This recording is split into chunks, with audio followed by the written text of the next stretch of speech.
Apa hukum orang mengazankan jenazah di pemakaman? Ini jenazah, azan. Allahu Akbar, Allahu Akbar. Datang orang melarang, jangan azankan. Tak betul, tak ada dalam Quran. Memang tak ada dalam Quran. Jangan azankan, tak ada dalam hadis. Memang tak ada dalam hadis. Carilah hadisnya kalau ada. Lalu itu dalilnya dari mana? Quran, hadis, ijma. Yang keempat, qiyas. Dari mana? Qiyas. Kiasnya dari mana? Sebagian mazhab Syafi'i mengkiaskan waktu datangnya diazankan, maka waktu pulangnya juga yang mau buat silakan, yang tak mau buat tak apa-apa. Bapak Babinsa perlu tahu, Bapak Babin Kamtipmas perlu tahu. Kami kan bukan orang agama, kami kan bukan ustadz. Memang kalian bukan ustadz, Pak, tapi nanti kalau terjadi keributan di tanah makam, kalianlah yang menjelaskan. Yang satu mengatakan azankan, yang satu mengatakan jangan azankan. Tak ada dalam Quran, tak ada dalam sunnah. Datang Bapak Babinsa dan Babin Kamtipmas, tenang, tenang. Ini sudah dijelaskan Ustaz Somad kemarin. Apa penjelasannya, Pak? Aku pun tak ingat.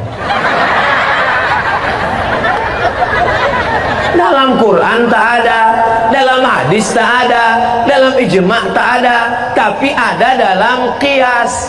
Kalau datangnya dulu diazankan, maka pulangnya pun apa maksud datangnya diazankan?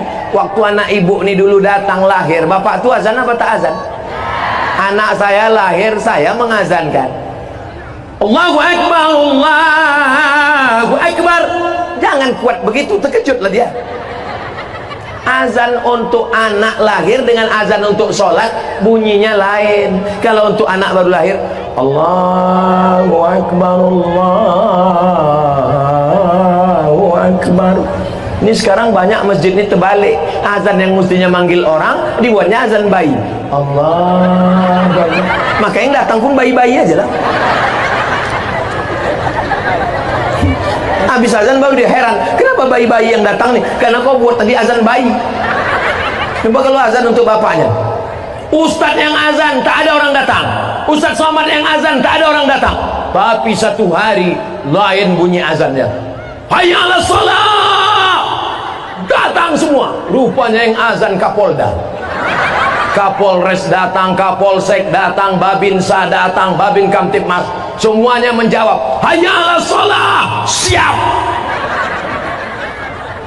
Silakan Maulid Nabi Isra Mi'raj. Pasukan Palestina sudah siap.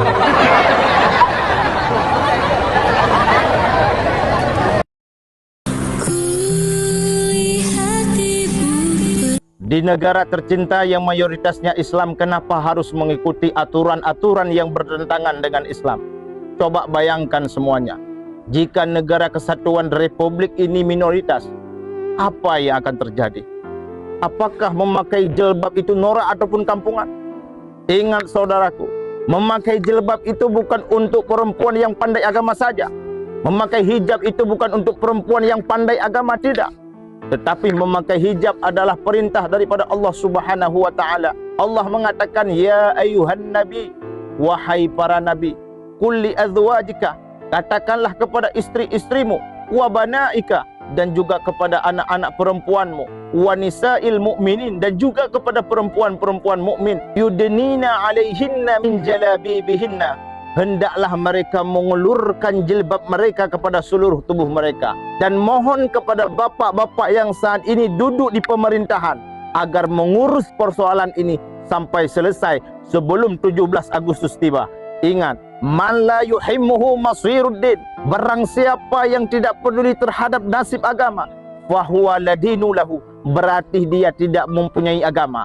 Wa man tasta'aluhu ruhu idza ashaba dinul islamu musibatun, barang siapa yang tidak mempunyai semangat jika agama Islam ditimpa suatu musibah, fal islamu laisa fi hajatin ilaihim, maka Islam tidak butuh kepada mereka. Maka ingin saya sampaikan, mohon kepada Bapak, sebelum 17 Agustus, mohon mereka yang hari ini yang Islam wajib pakai jilbab.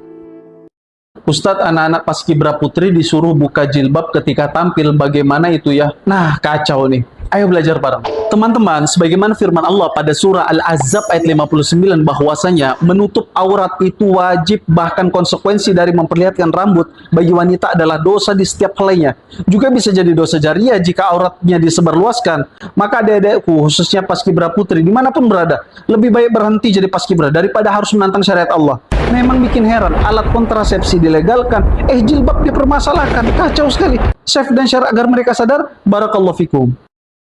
Jejak digital itu nggak bisa hilang. Seminggu setelah dilantik, ini ketua BPIP nih, Yudian Wahyudi, bikin kontroversi dengan menyebut musuh terbesar Pancasila adalah agama. Ingat, catat, musuh terbesar Pancasila adalah agama. Nggak sedih gimana coba? Bentar lagi ulang tahun kemerdekaan. Dan biasanya anggota Paskibra menjadi ikon penting untuk memeriahkan kemerdekaan. Tapi ketua BPIP, Yudian Wahyudi, melarang anggota Paskibra perempuan untuk menggunakan hijab. Katanya Pancasila, justru ini tidak Pancasilais. Sila pertama, ketuhanan yang Maha Esa, menjamin hak penuh bagi seluruh umat beragama untuk melaksanakan ajaran agamanya. Hei Pak Yudian Wahyudi, ketika Anda mengatakan musuh terbesar Pancasila itu adalah agama, sakit hati kami sebagai pemuda Negara Kesatuan Republik Indonesia.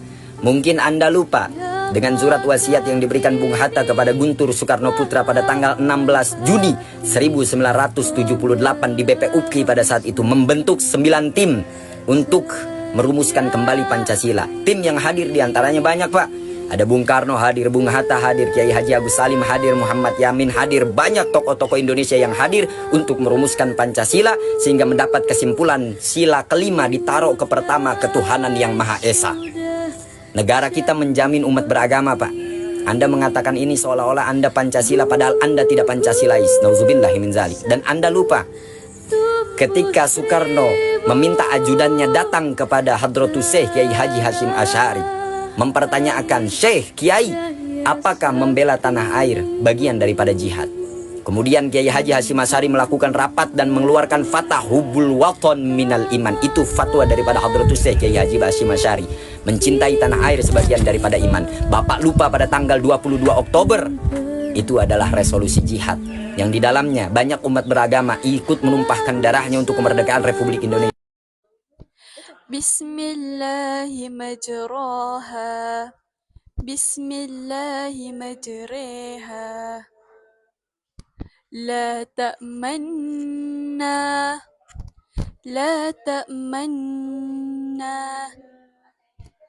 أعجمي وعربي أعجمي وعربي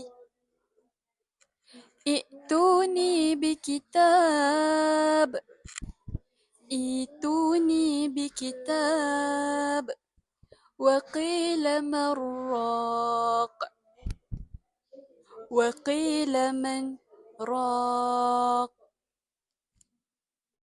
Ustadz, bagi dong doa agar terjaga dari hantu, santet, guna-guna, dan dilindungi usaha kita dari orang yang dengki. Nah, bagus nih. Ayo belajar bareng. Teman-teman, baca doa ini 3 kali pada subuh dan 3 kali pada asar agar terhindar dari gangguan setan, jin, sihir, santet, dan tipu daya orang yang dengki dengan usaha kita. A'udzu bikalimatillahi tammati min syarri ma khalaq. Sekali lagi, a'udzu bikalimatillahi tammati min syarri ma khalaq. Nah, itu dia save dan share untuk amal jari kita bersama. Barakallahu fikum. Penyakit yang paling mengerikan, sampai-sampai yang sudah di dalam surga pun bisa keluar dari surga. Itulah dia yang mengerikan, adalah nama penyakitnya. Bapak Ibu jamaah semua hafal ayatnya. Wa min syarri hasidin. Nama penyakitnya hasad. Bagaimana orang yang hasad ini nanti di akhirat? Iyyakum wal hasada. Hati-hati penyakit hasad. Kenapa? Fa innal hasada, karena sesungguhnya hasad yakulul hasanat, memakan semua amal ibadah. Kama takulun narul hatab, sebagaimana api memakan kayu bakar. Man lam yasbir alal balai, siapa saja yang tidak mau bersabar di atas bala, walam yashkur ala ni'mai, dan siapa saja yang tidak mau bersyukur di atas nikmatku, walam yarda bi qadai, dan siapa saja yang tidak mau menerima di atas ketetapanku, maka kata Allah, fala yakhruj min tahtas samai, keluar kalian daripada bumiku, cari Tuhan selain daripada aku. Ini adalah banjir, bukan nehun, bukan laut tawar, bukan laut asin. Ini banjir. Saya nganggap Ustaz Abdul Somad ini abang saya. Sama-sama Melayu, sama-sama dibesarkan oleh mama karena ayah saya sudah meninggal saat saya masih kelas 2 SMA. Saya tahu perjuangan mama saya, guru SD besarkan saya, jual kulkas. Saya jarang cerita. Mama saya tuh jual kulkas pakai mobil sedan. Kulkasnya dimasukkan di mobil sedan. Beli mesin cuci second, dijual, ambil untungnya untuk nyekolahkan saya. Untuk nyekolahkan kami di Gontor S1, S2. Dan mama selalu bilang, kau kalau perlu duit bang, bilang sama mama biar mama carikan. Kau belajar tinggi, belajar di sana nak. Karena kalau kau punya ilmu, gitu kata mama, kalau punya ilmu yang akan menjagamu dari maksiat. Dunia akan datang padamu dalam keadaan hina. Tapi kalau cari kerja, cari harta, kau yang jaga harta dan dikerjakan sama dunia. Cari ilmu yang tinggi nak, cari ilmu yang banyak. Mama doakan semoga jadi orang alim soleh. Abang, kakak, ayah, bunda tahu, saya dengan izin Allah bisa berdiri di sini. Dengan izin Allah bisa dikelilingkan keliling Indonesia, berdakwah dimudah. Bukan karena saya hebat, saya punya mama yang tidak berhenti doakan saya.